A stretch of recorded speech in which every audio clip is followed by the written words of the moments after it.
일본 열도가 지금 전례 없는 초비상 사태에 돌입했습니다. 지금 일본은 한글로 처참하게 점령당하고 있어요. 이대로 계속 가다가는 일본이 온통 한국의 식민지가 돼버릴지도 모릅니다. 100년 전 조선어 말살 정책을 통해 한국어와 한글을 지우려 했던 바로 그 일본이 지금은 한글에 점령당하고 있는 거예요. 그런데 더 놀라운 건 일본이 이 사실을 철저히 숨기고 있다는 겁니다. 일본인들의 마지막 자존심일까요? 언론에서도 정부에서도 조용히 묻으려고 하는 이 상황. 일본의 미래를 이끄는 젊은 세대가 지금 한국으로 향하고 있습니다. 대체 일본에서 무슨 일이 일어나고 있는 걸까요? 지금부터 한 일본 고등학생의 놀라운 발견을 통해 이 현상의 진실을 파헤쳐 보겠습니다. 그 전에 잠깐 1초 만에 누를 수 있는 좋아요 버튼을 꾹 눌러주시면 영상 제작에 큰 힘이 됩니다. 저는 타카하시 미유키입니다. 도쿄의 명문 사립고등학교 2학년이죠. 어렸을 때부터 아버지에게 들어온 이야기들이 있었어요. 한국은 우리와 다른 나라라고, 그들의 문화는 우리 것을 베끼기만 한다고 하셨습니다. 아버지는 도쿄신보 부국장이셨는데 1990년대에 한국 특파원으로 일하셨던 경험을 자주 말씀하셨어요.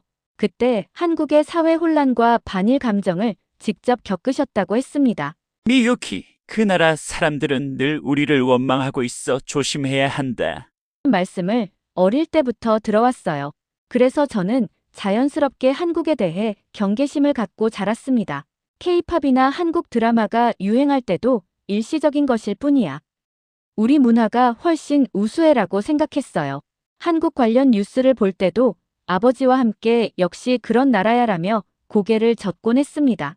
그런 제가 그날 아침 교실에서 본 것은 정말 당황스러웠어요. 미카의 노트에 이상한 글자들이 보였습니다. 동그라미와 직선들이 조합된 글자들이 줄지어 있었어요. 미카는 당황하며 한글이라고 말했습니다.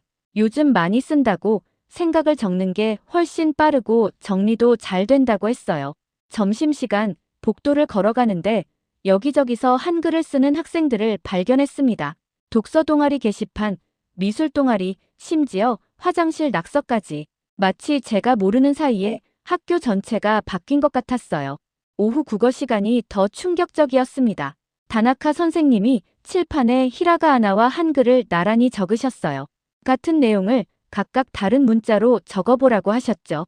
결과는 놀라웠어요. 한글로 적은 학생들이 훨씬 빨랐고 글자도 더 깔끔했습니다. 선생님은 한글의 구조적 특징이 빠른 필기와 높은 가독성을 가능하게 한다고 설명하셨어요. 특히 집중력 향상에 도움이 된다는 연구 결과도 있다고 하셨습니다.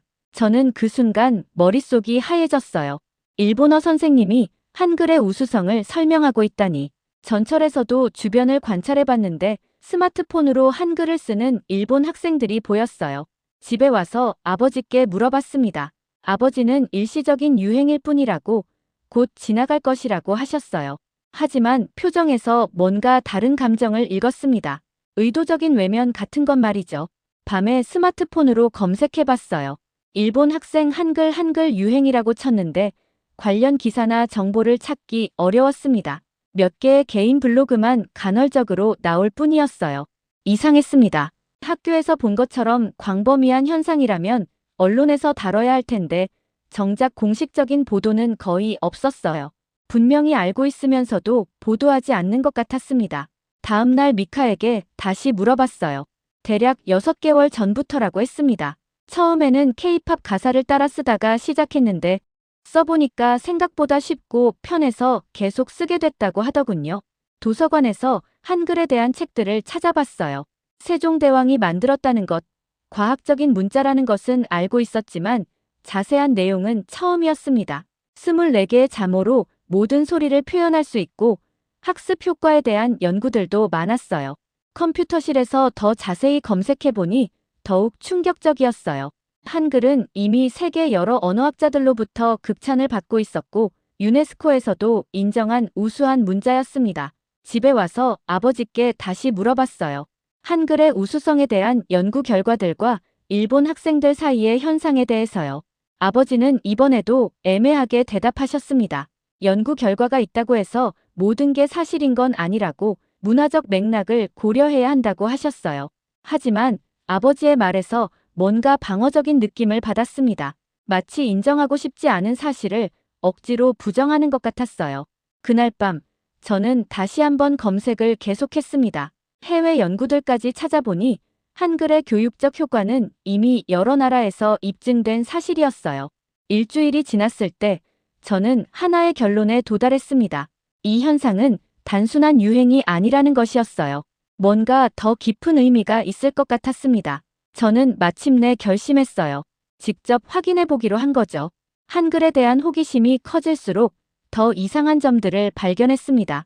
학교에서는 이렇게 많은 학생들이 한글을 쓰고 있는데 정작 공식적인 언급은 전혀 없었어요. 아침 조회에도, 학교 신문에도, 학부모 간담회에서도 이 주제는 나오지 않았습니다.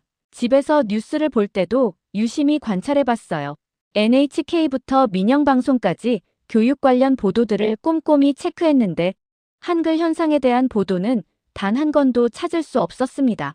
아버지가 일하는 도쿄신보 웹사이트도 확인해봤어요. 교육 섹션을 훑어봤지만 역시 관련 기사는 없었습니다. 한국 관련 기사들은 있었지만 대부분 정치나 경제 이슈였죠. 학교 도서관에서 최근 신문들을 뒤져봤습니다. 지난 6개월간의 주요 일간지들을 모두 확인해봤는데 한글에 대한 언급은 단 한 줄도 없었어요. 대신 다른 교육 트렌드들은 자세히 다뤄지고 있었습니다. 온라인 학습, AI 교육, 영어 교육 방법론 등등. 그날 저녁 아버지와 함께 저녁을 먹으면서 조심스럽게 물어봤어요. 요즘 학생들 사이에서 한글 사용이 늘고 있는데 신문에서는 왜 다루지 않는지 궁금하다고 했습니다. 아버지는 수저를 내려놓고 신중하게 대답하셨어요. 모든 현상이 뉴스가 되는 건 아니라고, 특히 교육 분야에서는 신중하게 접근해야 한다고 하셨습니다. 더 구체적으로 물어보니 아버지의 표정이 굳어졌어요. 언론은 국익을 고려해야 한다고, 특정 외국 문화나 언어를 과도하게 치켜세우는 보도는 자칫 혼란을 줄 수 있다고 하셨습니다. 저는 그 순간 뭔가 이상하다는 느낌을 받았어요. 사실을 보도하는 것과 치켜세우는 것은 다른 일 아닌가요? 인터넷에서 더 깊이 파고들어 보니 놀랍게도 해외 언론에서는 이 현상을 다룬 기사들이 있었습니다. 영국의 한 교육 전문지에서는 일본 학생들의 한글 사용 증가를 흥미로운 현상으로 분석한 기사가 있었어요. 더 놀라운 건 그 기사에서 일본 언론의 침묵을 지적한 부분이었습니다. 도서관에서 우연히 일제강점기 언어 정책이라는 책을 발견했어요. 일제강점기에 조선어 사용을 금지했다는 내용에 소름이 돋았습니다.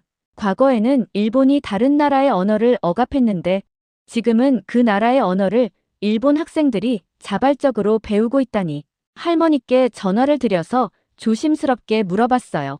어릴 적에 조선어를 들어본 적이 있으신지, 그때 어떤 분위기였는지 궁금하다고 했습니다. 할머니는 조선어를 쓰면 큰일이 났다고, 어린 마음에 조선어가 나쁜 언어인 줄 알았다고 하셨어요. 할머니는 마지막에 언어는 사람과 사람을 이어주는 다리라고, 그런 다리를 끊으려 했던 시대가 부끄럽다고 하셨습니다. 할머니 세대가 경험했던 언어 억압의 시대와 지금 우리가 살고 있는 시대 사이에는 어떤 연결고리가 있는 것 같았어요. 그날 저녁 뉴스를 보면서 아버지의 반응을 관찰했어요. 한국 관련 뉴스가 나올 때 미묘하게 표정이 굳어지는 것 같았습니다. 문화 교류 자체는 좋지만 지나치면 문제가 될 수 있다고, 특히 젊은 세대들이 맹목적으로 외국 문화를 추종하는 것은 우려스럽다고 하셨어요. 한글 같은 경우는 어떻게 생각하시는지 물어보니 아버지의 표정이 확연히 달라졌어요. 언어와 문자는 단순한 도구가 아니라 그 안에는 민족의 정체성과 역사가 담겨 있다고, 다른 나라의 문자를 쓴다는 것은 자국의 정체성을 포기하는 일일 수도 있다고 하셨습니다. 그날 밤 인터넷으로 한글이 유네스코 세계기록유산에 등재된 이유를 찾아봤어요. 문자 자체의 우수성뿐만 아니라 창제 과정과 철학이 높이 평가받았다고 했습니다. 특히 세종대왕이 백성들을 위해 쉬운 문자를 만들었다는 점이 인상적이었어요. 며칠 후 학교에서 흥미로운 일이 벌어졌어요. 한 학생이 학교 게시판에 한글로 쓴 시를 올렸는데 다음 날 사라져 있었던 거예요. 담임 선생님이 치우라고 하셨다고 했습니다. 다른 학생들에게 혼란을 줄 수 있다는 이유였어요. 점점 명확해지고 있었어요. 한글에 대한 침묵은 우연이 아니라 의도적인 것이었습니다. 어른들이 이 현상을 알고 있으면서도 공개적으로 다루지 않으려 하고 있었어요. 저는 이 침묵의 벽을 깨고 싶었습니다. 진실이 무엇인지 알고 싶었어요. 유우타는 제가 중학교 때부터 알고 지낸 친구예요. 키가 크고 마른 체형에 항상 조용한 성격이었죠. 하지만 유우타에게는 남들이 모르는 고민이 있었습니다. 난독증이었어요. 글을 읽는 것 자체가 다른 사람들보다 훨씬 어려웠죠. 같은 문장을 여러 번 읽어도 의미가 쉽게 들어오지 않았고 글자들이 뒤섞여 보이기도 했습니다. 유우타는 이 때문에 늘 자신감이 없었어요.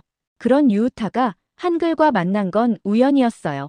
K-팝 그룹의 뮤직비디오에 한글 자막을 넣는 작업을 하게 된 거였죠. 그런데 한글로 자막을 만들면서 이상한 일이 벌어졌어요. 평소보다 글자를 훨씬 쉽게 읽을 수 있었던 거예요. 일본어 자막을 만들 때는 몇 번이고 다시 읽어야 했는데 한글은 한 번만 봐도 바로 이해됐습니다. 처음에는 착각인 줄 알았지만 며칠 동안 계속 작업하면서 확신하게 됐어요. 유우타는 인터넷으로 찾아보니 한글의 구조적 특징 때문이라는 설명이 있었대요. 한글은 자음과 모음이 명확하게 구분되고 체계적으로 만들어진 문자라고 했어요. 그 후로 유우타는 본격적으로 한글을 공부하기 시작했어요. 놀랍게도 진도가 매우 빨랐습니다. 불과 2주 만에 기본적인 읽기를 마스터했고 한 달 후에는 간단한 문장을 쓸 수 있게 됐어요. 더 놀라운 변화가 나타났습니다. 한글을 배우면서 유우타의 전반적인 읽기 능력이 향상된 거예요. 수업 시간에 발표할 때도 자신감이 있어 보였고 과제를 할 때도 훨씬 빨라졌어요. 유우타는 자신의 경험을 바탕으로 난독증 학생들을 위한 한글 학습 프로그램을 만들어 보고 싶다고 했습니다. 시범적으로 몇 명의 학생들과 함께 해보기로 했습니다. 결과는 놀라웠어요. 참여한 학생들 중 대부분이 유우타와 비슷한 경험을 했습니다. 한 학생은 처음으로 책 한 권을 끝까지 읽었다고 했어요. 저는 이 모든 변화를 지켜보면서 감동했지만 동시에 복잡한 감정도 들었습니다. 일본 학생들이 일본어 대신 한글로 더 쉽게 배울 수 있다는 사실이 당황스러웠어요. 유우타에게 이런 고민을 털어놨더니 자신도 처음에는 비슷한 고민이 있었다고 했어요. 하지만 지금은 생각이 바뀌었다고 했습니다. 문자는 국적이 없다는 걸 깨달았다고, 좋은 도구는 누구나 사용할 수 있어야 한다고 했어요. 유우타는 더 큰 계획을 이야기했어요. 자신의 경험을 영상으로 만들어서 더 많은 사람들과 공유하고 싶다고 했습니다. 난독증으로 고생하는 학생들과 그 가족들에게 희망을 주고 싶다는 거였어요. 유우타의 이야기는 저에게 큰 충격이었습니다.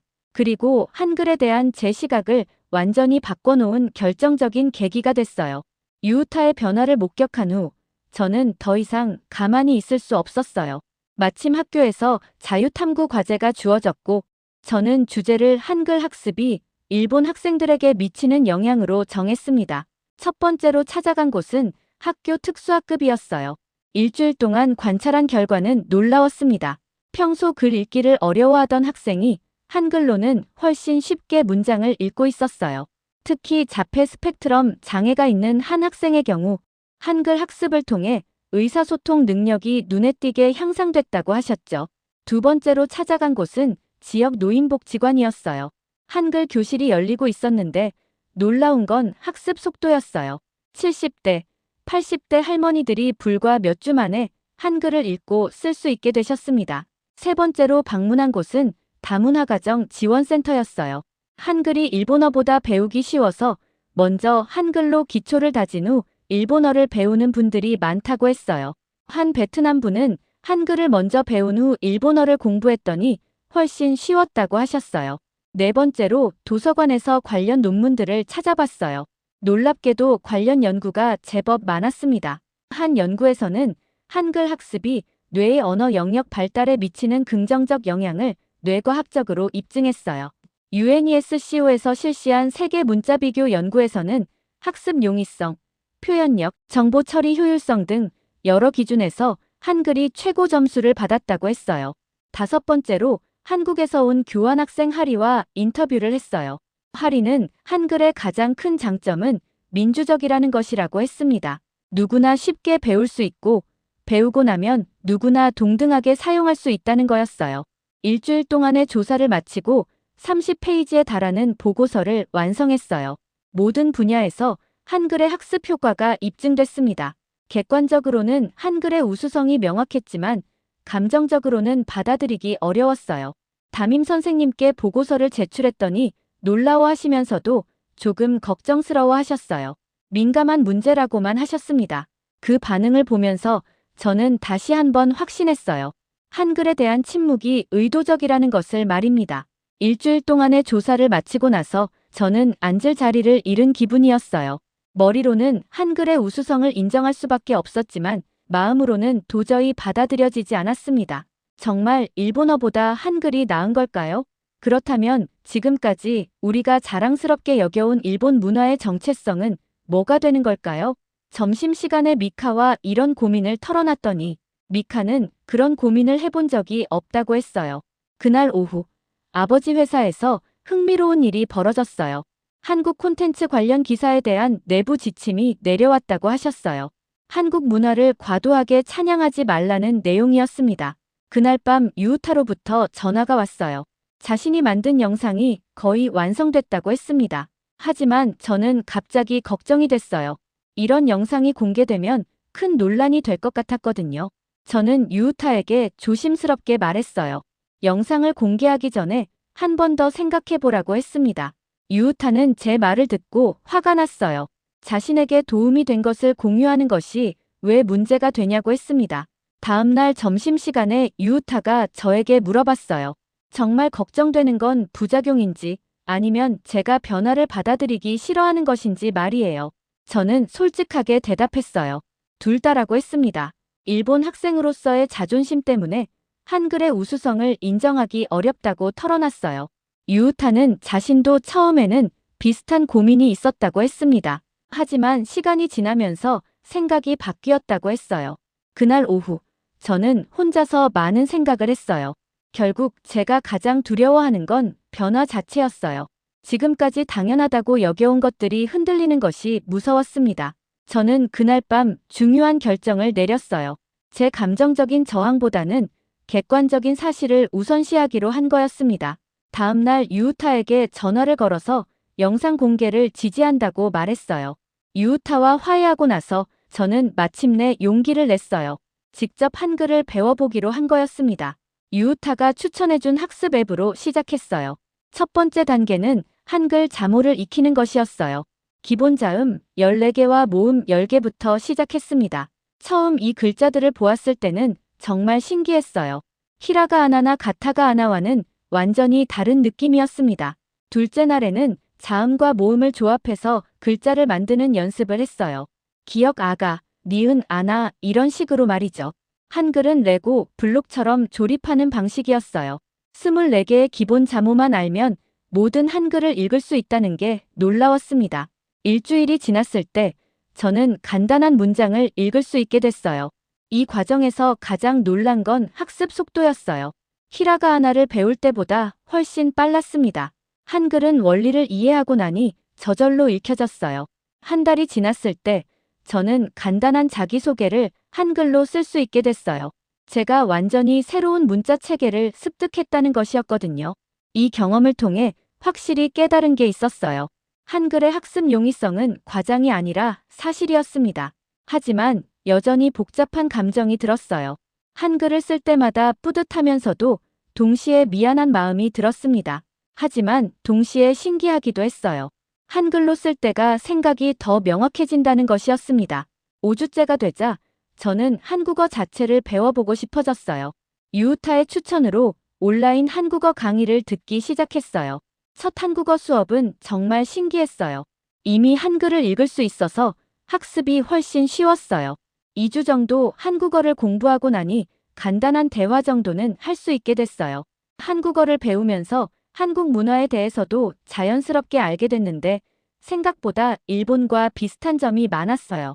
한글 학습 6주차. 저는 새로운 저 자신과 마주하고 있었습니다. 활용할 것인가였습니다. 한글을 배우기 시작한 지 2달이 지났을 때 유우타가 놀라운 소식을 전해줬어요. 자신이 만든 다큐멘터리가 NHK에 관심을 받게 됐다는 거였습니다. 난독증 극복 경험을 담은 영상이 교육 관련 제작진의 눈에 띈 거였어요.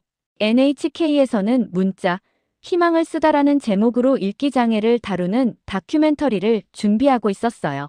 프로그램에는 유우타뿐만 아니라 다른 학생들의 사례도 포함될 예정이었습니다. 특히 인상적이었던 건 자폐 스펙트럼 장애가 있는 한 초등학생의 이야기였어요. 그 아이는 일본어로는 의사소통이 어려웠는데 한글을 배운 후 처음으로 엄마에게 사랑해요라고 말할 수 있게 됐다고 했어요. 또 다른 사례는 80세 할아버지의 이야기였어요. 치매 초기 증상으로 기억력이 떨어지셨는데 한글 일기를 쓰기 시작한 후 증상이 호전됐다는 거였어요. 할아버지는 한글로 쓴 일기장을 통해 손자의 생일을 기억하고 계셨어요. 방송 일주일 전 학교에서 시사회가 열렸어요. 체육관에 모인 학생들은 처음에는 별 관심이 없어 보였지만 프로그램이 시작되고 15분쯤 지나자 분위기가 완전히 바뀌었어요. 자폐 아동이 처음으로 한글로 엄마 이름을 적으며 웃는 장면에서는 체육관이 조용해졌어요. 몇몇 학생들은 눈물을 흘리기도 했습니다. 프로그램 마지막 부분에 유우타의 메시지가 나왔어요. 나는 이제 읽을 수 있습니다. 문자는 단순한 도구가 아니에요. 누군가에게는 세상과 소통할 수 있는 유일한 창문이 될 수 있어요. 유우타의 마지막 멘트가 끝나자 체육관은 정적에 휩싸였어요. 그리고 갑자기 박수가 터져 나왔습니다. 일주일 후 NHK에서 다큐멘터리가 방송됐어요. 아버지도 프로그램을 보시고는 교육적으로 의미 있는 프로그램이었다고 하셨어요. 개인적으로는 감동적이었지만 사회적으로는 여전히 복잡한 문제라고 생각하신다고 했습니다. 몇 주 후 놀라운 소식이 들려왔어요. 도쿄 교육청에서 한글 학습의 교육적 효과에 대한 공식 연구를 시작한다는 거였습니다. 유우타의 다큐멘터리가 계기가 됐다고 했어요. 유우타와 저도 연구에 참여하게 됐어요. 뇌 촬영을 하면서 한글을 읽을 때와 일본어를 읽을 때의 뇌 활동을 비교하는 실험이었습니다. 결과는 놀라웠어요. 한글을 읽을 때 뇌의 언어 영역이 더 활발하게 활동했어요. 몇 달에 걸친 연구 결과 한글 학습이 전반적인 언어 능력과 인지, 능력 향상에 도움이 된다는 것이 과학적으로 입증됐어요. 저는 이 모든 과정을 지켜보면서 정말 많이 배웠어요. 처음에는 한글에 대해 복잡한 감정을 가지고 있었지만 이제는 순수하게 좋은 도구로 받아들일 수 있게 됐습니다. 고3이 되면서 진로를 결정해야 할 시간이 다가왔어요. 저는 문자와 교육에 관련된 일을 하고 싶었어요. 하지만 이런 전공을 선택하기 전에 해야 할 일이 있었어요. 한글에 대한 제 자신의 생각을 완전히 정리하는 것이었습니다. 그래서 저는 세종대왕과 훈민정음에 대해 깊이 공부해 보기로 했어요. 가장 감동적이었던 건 세종대왕의 창제 정신이었어요. 모든 백성이 쉽게 배우고 사용할 수 있는 민주적인 문자를 만들고 싶어 했던 거죠. 특히 문자는 권력이 아니라 배려다라는 어느 학자의 말이 깊이 와닿았어요. 세종대왕이 추구했던 것이 바로 이것이었구나 싶었습니다. 이런 깨달음을 바탕으로 저는 졸업식에서 특별한 결심을 했어요. 송별사를 한글로 작성해서 발표하기로 한 거였습니다. 가장 중요하게 담고 싶었던 메시지는 학습에는 국경이 없다는 것이었어요. 졸업식 당일, 저는 정말 떨렸어요. 드디어 제 차례가 왔어요. 안녕하세요. 저는 타카하시 미유키입니다. 첫 인사를 한국어로 했어요. 청중들이 약간 술렁거렸지만 계속 이어갔습니다. 연설의 클라이맥스 부분에서 저는 이렇게 말했어요. 문자는 단순한 도구가 아닙니다. 그 안에는 그것을 만든 사람들의 철학과 마음이 담겨 있습니다. 저는 이런 마음이 아름답다고 생각합니다. 마지막 부분에서 저는 가장 하고 싶었던 말을 했어요. 내가 배운 글자 하나가 누군가에게 문이 되길 바랍니다. 그것이 진정한 교육의 의미라고 생각합니다. 연설이 끝나자 기립박수가 터져 나왔어요. 아버지도 저에게 다가오셔서 미유키, 아버지가 자랑스럽다. 내가 하고 싶은 일을 하면서 살았으면 좋겠다고 하셨어요. 그동안 제 결정을 완전히 이해해 주시지는 못했지만 결국 제 마음을 받아들여 주신 것 같았습니다. 유우타와 저는 같은 대학에 지원하기로 했어요. 유우타는 교육공학을, 저는 문자학과 디자인을 공부하고 싶다고 했어요. 대학 입시에서 저는 자기소개서에 지난 1년간의 경험을 솔직하게 썼어요. 결과는 합격이었어요. 합격 통지서를 받던 날 밤, 저는 마지막으로 고등학교 시절의 일기를 한글로 썼어요. 한글과의 만남이 내 인생을 완전히 바꿔놓았다. 처음에는 저항했지만 결국 받아들이게 됐다. 그리고 지금은 정말 감사하다. 몇 년 후, 저는 대학에서 문자학을 전공하며 한글의 우수성에 대한 학술 연구를 계속하고 있어요. 유우타는 교육공학을 전공하며 학습장애 학생들을 위한 새로운 교육법을 개발하고 있습니다. 그리고 가끔 고등학교를 방문해서 후배들에게 제 경험을 들려주기도 해요. 편견 없이 새로운 것을 받아들이는 것의 중요성에 대해 이야기합니다. 돌이켜보면 한글과의 만남은 제 인생의 터닝포인트였어요. 문자가 단순한 도구가 아니라는 것을 깨달았어요. 그 안에는 만든 이의 철학과 사랑이 담겨 있고 그것을 배우는 사람에게는 새로운 가능성을 열어주는 열쇠가 된다는 것을 알게 됐습니다. 지금도 저는 매일 한글을 사용해요. 그때마다 세종대왕의 마음을 생각해 봅니다. 모든 사람이 쉽게 배우고 사용할 수 있는 문자를 만들고 싶어 했던 그 마음 말이에요. 저도 언젠가는 그런 마음으로 누군가에게 도움이 되는 일을 하고 싶습니다. 그것이 바로 한글이 저에게 가르쳐준 가장 소중한 것입니다. 배움에는 국경이 없고 진정한 교육은 누군가를 위한 배려에서 시작된다는 것을 말이에요. 히라가하나 너머의 세계, 그곳에서 저는 진정한 저 자신을 발견했습니다. 오늘의 사연은 여기까지입니다. 구독과 좋아요는 영상 제작에 아주 큰 힘이 됩니다. 내일 더 좋은 이야기로 찾아뵙겠습니다. 감사합니다.